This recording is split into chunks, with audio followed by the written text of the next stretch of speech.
Hello everyone, I welcome you all to accounts class by VL Institute. Okay. अच्छा before moving on to the class, I would like to tell कि आप अपना pen and notebook ready रखें. Okay. And ये generic instruction है for all the videos. जो भी points discuss होते हैं क्लास में वो अच्छे से नोट डाउन करेंगे. ओके. एंड अब देखेंगे जैसे जैसे आप क्लासेस के अगर सारे नोट्स अगर प्रॉपरली नोट डाउन करते रहेंगे तो at the end of this series आपके पास you will have enough material कि you will be able to score well in your exam. Okay. I would do my best कि आपको sufficient material मिले कि आपको अच्छे मार्क्स आपके आ जाएं बोर्ड्स के एग्ज़ाम्स में. कहीं आपको इधर उधर भागने की ज़रूरत ना पड़े. ठीक है. बट प्रॉपरली आपको सुनना पड़ेगा ध्यान से और ढंग से नोट करनी पड़ेगी चीज़. ठीक है.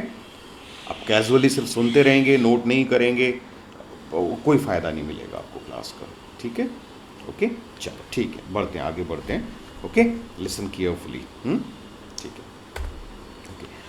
तो आज का टॉपिक है revaluation account. Why do we prepare revaluation account? To revalue our assets and liabilities. ठीक है. एसेट्स और लाइबिलिटीज़ जैसे हमने 11th क्लास में पढ़ा था, हम अपनी एसेट्स को हिस्टोरिकल कॉस्ट पे मेंटेन करते हैं. हम अपना जो भी बैलेंस शीट में जो हमारा जो एसेट्स का हिसाब किताब होता है वो हिस्टोरिकल कॉस्ट पे होता है. हिस्टोरिकल कॉस्ट मतलब जिस कॉस्ट पे हमने उनको एक्वायर किया था. राइट. हम उनको उनकी फेयर वैल्यू या मार्केट वैल्यू पे अपनी बैलेंस शीट में नहीं दिखाते हैं. ठीक है. We don't show them on at their fair value और द मार्केट वैल्यू और द करंट प्राइस. ठीक है.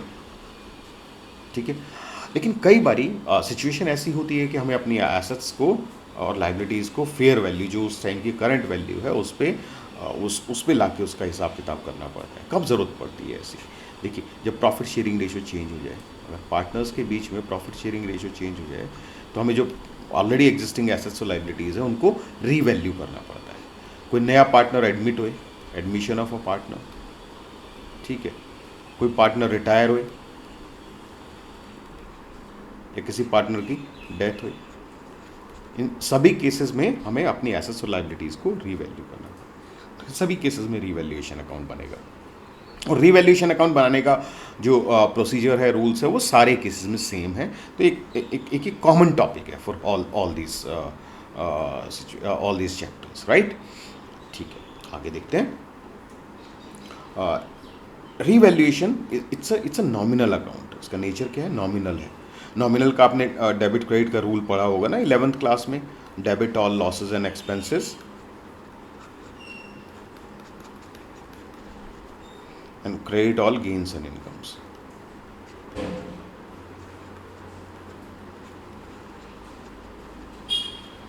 ठीक है. अच्छा, ये दो रूल मैं और लिखता हूँ. ये तो अकाउंट्स के गोल्डन रूल हैं. ठीक है. नहीं पता है तो अभी अपने रजिस्टर में, बल्कि फर्स्ट पेज के अकाउंट्स के तो रजिस्टर में फर्स्ट पेज पे लिख लो ये रूल्स. तो ओके. पहला ये. दूसरा, अगर कोई एसेट अकाउंट है तो अगर एसेट अकाउंट की वैल्यू इंक्रीज हो रही है तो वो डेबिट होती है और डिक्रीज हो रही है तो क्रेडिट होती है. कोई अगर लाइबिलिटी अकाउंट है तो वो इंक्रीज होगा वो अकाउंट तो उसको क्रेडिट करेंगे, डिक्रीज होगा तो डेबिट करेंगे. ठीक है. कैपिटल भी एक लाइबिलिटी टाइप का ही होता है. तो कैपिटल के लिए भी सेम रूल होता है. कैपिटल अकाउंट में कुछ इंक्रीज करना है या ऐड करना है तो क्रेडिट, और कैपिटल अकाउंट से कुछ डिडक्ट करना है या डिक्रीज करना है तो डेबिट. देखिए, मैं बहुत सारी वीडियोस में, आप कुछ भी नहीं तो इस पूरे 12th क्लास में कोई 50 बार ये बात आपको बताऊंगा. ठीक है. तो प्लीज़ नोट कर लें. This is very very important. ये तो देख लो, आपके लिए बिल्कुल अकाउंट के बिल्कुल गोल्डन रूल्स हैं. इनके बगैर तो कोई भी मतलब काम चलेगा ही नहीं. ठीक है. नोटेड. पॉज करके नोट कर लेना. बढ़ते हैं आगे. ठीक है. तो हमने रीवैल्यूएशन अकाउंट में अभी क्या सीखा? लॉसेज आएंगे डेबिट साइड में और प्रॉफिट्स आएंगे, गेन्स आएंगे क्रेडिट साइड में. ठीक है. तो डेबिट साइड में, रीवैल्यूएशन अकाउंट में डेबिट साइड में आते हैं लॉसेस और यहाँ पे आते हैं प्रॉफिट्स या गेन्स.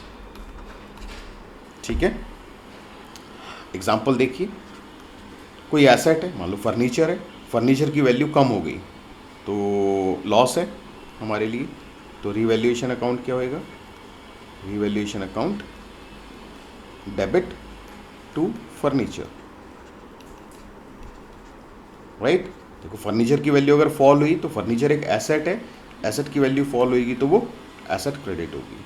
और रिवैल्यूएशन एक नॉमिनल अकाउंट है, इसमें अगर लॉस होएगा तो लॉसेस डेबिट होंगे। इसी वजह से एंट्री बनी revaluation account debit to furniture account. Should be very very clear. Okay, next, increase in value of machine. Machine क्या कोई भी एसेट है, तो किसी एसेट की वैल्यू में अगर इंक्रीमेंट हुआ तो क्या सीखा था हमने, अगर एसेट की वैल्यू अगर इंक्रीज हो रही है तो वो एसेट डेबिट होएगी, तो मशीनरी अकाउंट डेबिट। और एसेट की वैल्यू इंक्रीज होना, क्योंकि चेंज इन पीएसआर या एडमिशन या रिटायरमेंट के टाइम पे, तो एसेट की वैल्यू इनमें इंक्रीज होना वो तो फायदे की बात है ना, प्रॉफिट है, तो प्रॉफिट है तो रिवैल्यूएशन अकाउंट में क्रेडिट होएगा। इसीलिए किसी एसेट की वैल्यू अगर इंक्रीज हो रही है तो वो machinery account debit to revaluation. देखो इसीलिए आपको यहाँ पे decrease in value of asset यहाँ दिख रहा है और increase in value of asset यहाँ दिख रहा है। ठीक है, एंट्रीज लिख लें, अच्छे से समझ लें। देखिए ये ऐसा टॉपिक है, इसमें आप 50 क्वेश्चन प्रैक्टिस करेंगे उससे मतलब नहीं है, आपको अच्छे से समझ में आ गया, एक क्वेश्चन भी आपने किया तो कंसेप्ट इज क्लियर। ओके, तो बहुत ज़्यादा प्रैक्टिस करने से कुछ नहीं होगा, एक दो क्वेश्चन भी कर लेंगे समझ के तो उसी से काम चल जाता है आपका। ठीक है, ओके। अच्छा, लाइबिलिटीज़ के केस में क्या होगा, जैसे क्रेडिटर है, क्रेडिटर इज़ अ लाइबिलिटी, वो बैलेंस शीट में है 50,000 का, और न्यू वैल्यू या इट इज़ ब्रॉट डाउन या रिटर्न ऑफ बाय 2000, तो और नई वैल्यू है क्रेडिटर की 48,000। ओके, तो क्रेडिटर इज़ अ लाइबिलिटी और उसकी वैल्यू कम होगी, लाइबिलिटी की वैल्यू कम होगी तो उसको क्या करेंगे, क्या सीखा था हमने कि लाइबिलिटी की वैल्यू कम होगी तो वो लाइबिलिटी डेबिट होती है।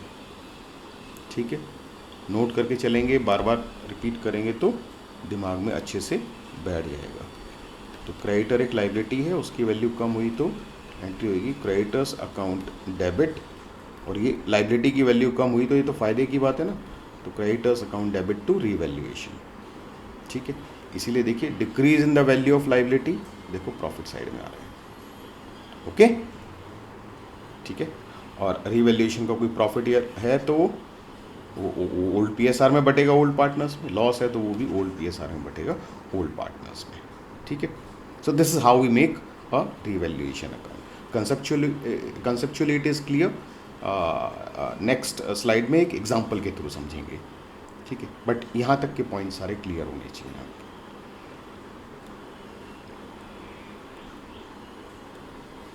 ठीक है, बढ़ते हैं आगे। ओके, ये क्वेश्चन क्या बोलता है कि ABC are partners sharing profits in 3:2, उनका प्रॉफिट शेयरिंग रेशियो चेंज हुआ है। ठीक है, तो हमने देखा ही था कि भाई इन सारे पीएसआर चेंज हो रहा है, पार्टनर एडमिट हो रहा है, सारे केसेस में रिवैल्यूएशन अकाउंट बनता है। अच्छा, रिवैल्यूएशन अकाउंट जो है वो उसका कंसेप्ट सेम ही रहता है, सारे केसेस में ऐसे ही बनता है ये, तो it is a common topic to all these chapters. PSR change होना, एडमिशन, रिटायरमेंट, सब में रिवैल्यूएशन सेम ही रहता है। ओके, तो इसमें है गुडविल। ठीक है, गुडविल का तो इससे लेना देना नहीं है अभी हमें। Land to be revalued, land एक एसेट है, और वो क्या हो रही है, इंक्रीज हो रही है। तो लैंड अगर इंक्रीज हो रही है 60,000 से तो क्या एंट्री होगी, land account debit to revaluation account. Okay, तो ये आपको रिवैल्यूएशन के क्रेडिट में लिखना होगा। साथ साथ अगर रिवैल्यूएशन अकाउंट बना लेंगे और एक बारी खुद ट्राई करेंगे वीडियो पॉज करके तो वो बेटर रहेगा। ठीक है, पहले पॉज करके खुद बना लो, फिर जो मैं बोलूँ वो सुनना, वेरीफाई करना। नेक्स्ट देखो, बिल्डिंग डेप्रिशिएटेड बाय 6,000, बिल्डिंग एक एसेट है, उसकी वैल्यू 6,000 से कम होगी तो वो तो घाटे की बात है, तो रिवैल्यूएशन के डेबिट में आएगा, रिवैल्यूएशन के डेबिट में आएगा, revaluation account debit to building account. ठीक है, next, creditors of 12,000 to be written off, creditor एक लाइबिलिटी है, वो 12,000 से कम होगी तो ये तो फायदे की बात है ना, तो रिवैल्यूएशन के क्रेडिट में आएगा। ओके, और एंट्री लिखनी है तो एंट्री क्या होगी, भाई क्रेडिटर एक लाइबिलिटी है, वो लाइबिलिटी कम हो गई, लाइबिलिटी कम हुई तो डेबिट होएगी। ठीक है, टू रिवैल्यूएशन, लाइबिलिटी कम हुई तो फायदे की बात है, फायदे की बात है तो रिवैल्यूएशन में क्रेडिट होएगा। तो एंट्री होएगी creditors account debit to revaluation account, ठीक है। इसीलिए आपने बनाया होगा तो रिवैल्यूएशन के क्रेडिट साइड में लिखा होगा आपने बाय क्रेडिटर्स, ठीक है। Last point, stock was overvalued by 3000। Stock एक एसेट है, it is found to be overvalued, मतलब इसका मतलब इसकी एक्चुअल वैल्यू है 77,000 और हमारी बैलेंस शीट में ये 80 दिख रहा है, ओवर वैल्यूड दिख रहा है। तो घाटे की बात है ना भाई, हमारे बैलेंस शीट में हम कह रहे हैं 80,000 है, एक्चुअल में उसकी वैल्यू 77 है। We are showing over value, ज़्यादा वैल्यू दिखा रहे हैं हम। तो 3000 से कम हो गई वैल्यू, तो एंट्री क्या होनी चाहिए, ये तो घाटे की बात है ना। तो रीवैल्यूएशन के डेबिट में आएगा टू स्टॉक, स्टॉक एक एसेट है, उसकी वैल्यू कम कर दिया हमने, कि ओवर वैल्यूड था ना, तो उसको ठीक करने के लिए कम कर दिया। ये वाला पॉइंट थोड़ा सा इंपॉर्टेंट है, ध्यान से देखेंगे, ठीक है।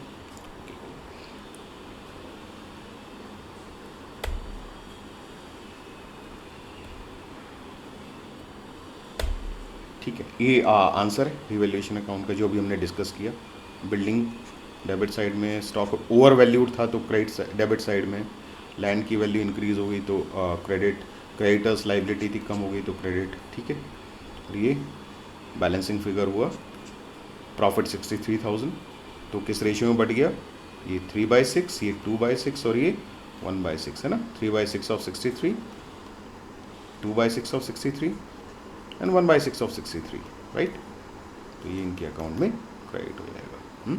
इसकी भी एंट्री लिखनी है तो क्या होगी, profit transfer to capital accounts. तो एंट्री होती है, लिख लो, ये profit on revaluation transfer to capital account. तो एंट्री होती है revaluation account debit to A to B to C, जितने भी ओल्ड पार्टनर्स हैं, ठीक है, ओनली ओल्ड पार्टनर्स। और किसको कितना मिलेगा, उनका ओल्ड PSR में, ठीक है। लिख लो ये एंट्री प्लीज, ठीक है। So with this we are done with this topic. Thank you for giving your valuable time, ठीक है। If you have any doubt, any question related to this session of revaluation account, please post a comment, ठीक है। I would love to answer you. Thank you very much. Please subscribe the channel, ठीक है। तो आपको अपनी 11th and 12th का के commerce के लिए you will get very good videos, ठीक है। 11th 12th कॉमर्स सब्जेक्ट्स के लिए please subscribe, okay. Thank you very much, thank you for your time, okay, bye bye, take care.